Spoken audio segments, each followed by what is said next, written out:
Salut, c'est l'Alsace Insolite. Aujourd'hui, nous sommes à Strasbourg, en l'hôtel de Neuvillers, en plein cœur de Strasbourg, et nous allons visiter ensemble le dernier abri anti-aérien encore en état de marche. Allez, visite insolite, je vous promets. C'est là. Bernard, ouvre, les Allemands sont partis, c'est bon, tu peux sortir. Tu es sûr? Mais oui, et confiance. Salut Bernard, oui, ça va? Tu es tout seul. Et ben Parfait. voilà, le dernier abri anti-aérien de Strasbourg en état de fonctionnement.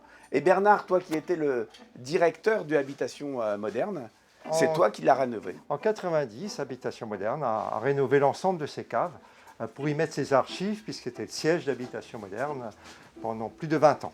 Alors il y a des portes évidemment partout, des portes qui permettaient de fermer quand il y avait des bombardements, j'imagine. Voilà, donc les caves étaient compartimentées pour si un morceau d'immeuble était bombardé et bloqué, ben voilà, on pouvait se Et il y a protéger. des œilletons pour voir s'il y a quand même des ennemis à l'extérieur.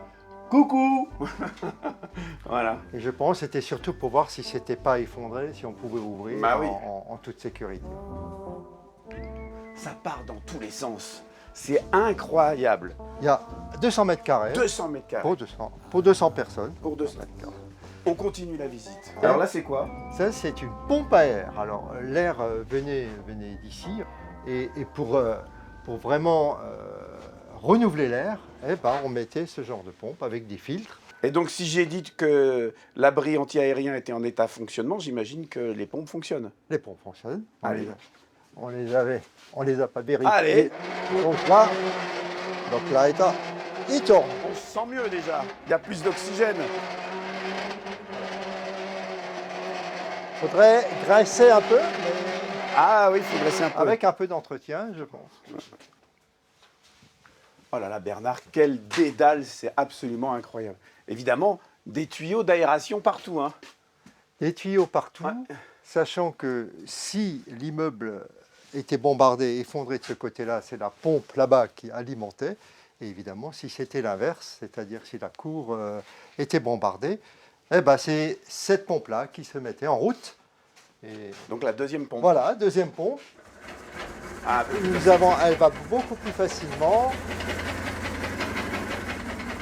et alors, avec le mode d'emploi alors justement, d'origine. j'ai remarqué, tout est en allemand dans cet abri anti-aérien. Oui, oui. Il a été construit donc en quelle année et qui l'a construit? Ça a été fait, je ne sais pas si c'était sur le coup de la ville ou sur le coup du Reich à l'époque. En tout cas, c'est sous les ordres des Allemands que le service de la voirie qui était chargé de la mise en place de ces caves ont été faits. Voilà. Après- Et on le voit bien d'ailleurs, c'est bien marqué 1941. Est-ce que le site se visite? Non, il ne se visite pas, c'est une cave privée. C'est un peu un lieu tenu secret. Merci Bernard, on continue la visite. Bon, j'ai vu qu'il y avait des sanitaires là-bas, ça Oui, tombe oui, j'ai bien. vu ça. Allez, un petit pipi room. Fais attention, c'est peut-être pas encore en état.